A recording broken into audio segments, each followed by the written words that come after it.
नमस्कार मित्रांनो, 17 फेब्रुवारी या दिवशी आदतचं मैदान होत आहे आणि त्या आदतच्या मैदानामध्ये संबंध महाराष्ट्रातील नामांकित नंदी जे आहे ते वडूज या ठिकाणी जे मैदान होत आहे आणि दुसऱ्या दिवशी मैदान होत आहे 18 फेब्रुवारी म्हणजेच वडूज या ठिकाणीच होते. सलग 2 दिवस मैदान होणार आहेत. 17 आणि 18 तारखेला वडूज फाटीवरती मैदान होणार आहे. हा व्हिडिओ मी बनवलेला आहे त्या मैदानाविषयी माझ्या जुन्या चॅनलवरती जावा, किरण शिरतोडे ब्लॉग या चॅनलवरती मी व्हिडिओ सोडलेला आहे.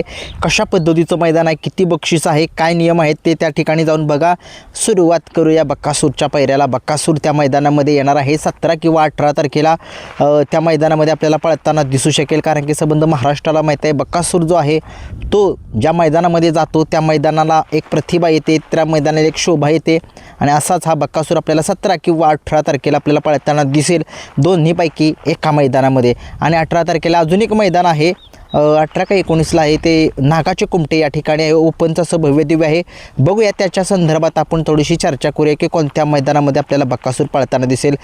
चर्चा चालू आहे जी 17 फेब्रुवारीचं जे आदतचं मैदान आहे त्या मैदानामध्ये आपल्याला बक्कासूर पळताना दिसणार आहे असं सगळीकडे चर्चा चालू आहे. कारण की तुम्हाला माहितीच आहे ते वडूजची फाटी बक्कासूरला खूप अशी म्हणजे एक विजय मिळवून देतेच आपल्या बक्कासूरला. आणि बघूया कशा पद्धतीचं नियोजन असेल. बक्कासूरचं आदतचं मैदान आहे. आदतमधला बक्कासूरचा पैरा कोण असेल? बक्कासूरचा पैरा आत्ता सुरुवातीला एक तुम्हाला बघितले बक्कासूर आणि गोकुळ ही जोडी पाळली होती यदगाव या ठिकाणी. त्या मैदानामध्ये बघितलं तुम्ही गट, सेमी सुट्टा आणि फायनलसुद्धा सुट्टा काढलेला होता.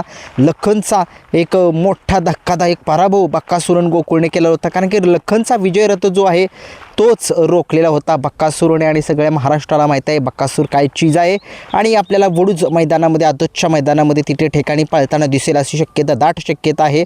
बघूया काय नियोजन होते, कसं होतं ते त्याबद्दल मी तुम्हाला सांगेनच. परंतु मला अशी खात्री आहे की मी मुलाखत घेतली, मला माहिती आहे त्या ठिकाणीच तो मला वाटते दिसेल, कारण की चर्चा चालू आहे. जर तिथं जर नाही दिसलं तर दुसऱ्या दिवशी आपल्याला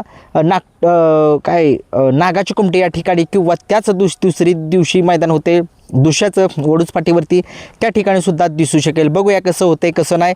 परंतु बक्कासूरचा पैरा जो तुम्हाला मी सांगितलं, गोकुळ जो आत्ता सध्या आदतमध्ये एक चांगला नंदी पळतोय, बक्कासूरसोबत तो पळाला होता आणि बक्कासूरसोबत पळून त्याने बघितलं कशा पद्धतीने कामगिरी केली.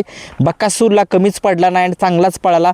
अशीच नंदी जे पळतात बक्कासूरसोबत ते उजेडामध्ये येतात. 2-3 नंबरची वासरे असो किंवा नंदी असेल टॉपची किंवा 2-3 नंबरच्या नंदी. परंतु तुम्ही बघितलं कशा पद्धतीनं बक्कासूरचं नियोजन होतं आहे ते बघूया. आणि दुसरा एक पैरा जो चोराडे मैदानामध्ये बक्कासूरसोबत ते पळायला होता, तो आपण त्याची मुलाखतसुद्धा घेतली होती. सर्जा नावाचा नंदी आहे आदतमधला, तो सुद्धा बक्कासूरसोबत पळण्याची दाट शक्यता आहे. 2 चेहरे जे आहेत ते आदत मैदानामध्ये बक्कासूरच्या सगळे पळताना दिसू शकतील, कारण की तुम्हाला माहितीच आहे बक्कासूर आता गॅपने पळतोय म्हटल्यानंतर आरामाची गरज आहे खूप. आणि आराम करतच तो आपला बक्कासूर सगळ्यांची मनं जिंकतोय. तुम्ही पहिला जो बक्कासूर तशाच पद्धतीचा बक्कासूर जो आहे तो आपल्याला दिसत आहे. तुम्ही बघितलं बक्कासूरच्या पोटामध्ये ज्यावेळेस ते वस्तू पडल्या तेव्हापासून सगळेजण मनामध्ये शंका होती की बक्कासूरला नेमकं काय झालं. बक्कासूरचा पळ जो आहे तो कमी का आला आहे नक्कीच. ज्यावेळेस त्याची चाचणी केली पोटाची त्यावेळेस निदर्शनामध्ये आलं आणि ते गावलंसुद्धा, तार होतील ती सुद्धा गावली. किती वेदना होत होत्या बक्कासूरला, त्याच्यातनं तो पळत होता. सगळ्यांना वाटलं, अगदी मी सुद्धा म्हटलं की बक्कासूर आता वय झालं आहे, तो पळणं झालं आहे, असं झालं आहे तसं झालं आहे. परंतु नाही, शेवटी आपल्याला जरी पोटामध्ये थोडीशी काय वेगळं झालं तर आपण डॉक्टरकडे जातो, परंतु इथं मुकं जनावर होतं.